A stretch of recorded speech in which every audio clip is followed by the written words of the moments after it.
суусу бар, көчтөн апамдылар. Булар 2 ай дейин болот. Булар суукка да чыдамдуу, анан оорусуна да чыдамдуу болот.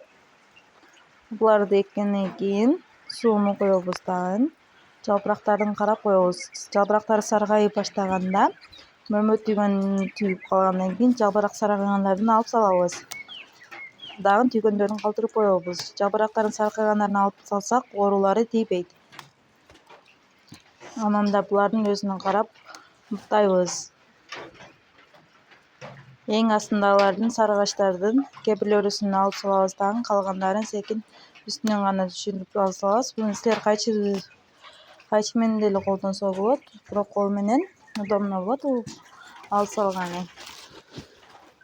Мына ушундай результаттар болот.